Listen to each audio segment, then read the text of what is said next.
কিবা কৈছে আচ্ছা 1250 দি আছে এতিয়া আমাৰ চিফ মিনিষ্টাৰ ছাৰে কৈছে যে এইটো লাহেকৈ গ্ৰেজুৱেলি আমি বঢ়োৱাৰ চেষ্টা কৰিছোঁ আৰু এইটো ইলেকশ্যনৰ সময়ত বন্ধ হৈ আছিলে অৰুণোদয়টো আৰু এজ চুন এজ আমাৰ বাজেটটো শেষ হোৱাৰ লগে লগে আমি মানে আকৌ মানে যাতে আমাৰ হেৰিসকলে আই মাতৃসকলে অৰুণোদয় আঁচনিটো পায় ইয়াৰে চেষ্টা আৰু আমি মানে অলপো পলম নকৰি এইটো আমি দিয়াৰ চেষ্টা কৰিছোঁ এইটো অলৰেডি কোৱা হৈছে যে যিহেতু আমি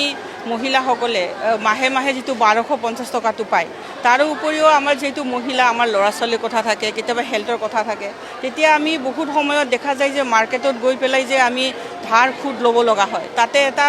সময়ত আমাৰ মানে ধাৰৰ লোৱাৰকৈ সুদটোহে বেছি হৈ যায় সেইটো লক্ষ্য ৰাখি আমি মানে অৰুণোদয় আঁচনিৰ পৰাই কেনেকৈ আমি লোন লৈ পেলাই আমি নিজৰ হেৰিখিনি পূৰণ কৰিব পাৰোঁ ইয়াৰে চেষ্টা আৰু মই ভাবোঁ যে এনেকুৱা এই আঁচনিখনে বহুত মহিলাক লাভান্বিত কৰিব কাৰণ আমি 5,000 টকা ধাৰ লৈ পেলাই আমি যদি সুদ দিব যাওঁ এইটো কেতিয়াবা আমাৰ 10,000 15,000লৈকে গুচি যায় সেইটো কাৰণে এইটো ডাঙৰ প্ৰচেষ্টা আৰু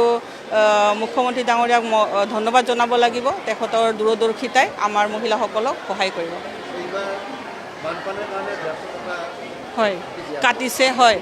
সকলোৰে ধনী দুখীয়া একো নহয় চবৰে দিবৰ মন থাকে কিন্তু চবে মানে সেইটো মানে চান্সটো নাপায় আৰু গতিকে মানৱ সেৱাটোতো চবচে ডাঙৰ সেৱা গতিকে 150 টকা দিলে আমাৰ আই মাতৃসকলে বেয়া নাপায় বৰঞ্চ মানে ইহঁতে গোটেই মাহৰটোহে দিব বিচাৰিছিল আমি যেনেকৈ MLA বিলাকে গোটেই মাহৰ দৰমহাটো দিছোঁ তেনেকৈ ইহঁতে দিব বিচাৰিছিল তথাপিও আমাৰ যিহেতু অৰুণোদয় লোৱা মহিলাসকল অলপ মানে দুৰ্বল শ্ৰেণীৰ মানুহ গতিকে আমি ইহঁতৰ পৰা 150 টকা লৈছোঁ যাতে তাহাঁতৰো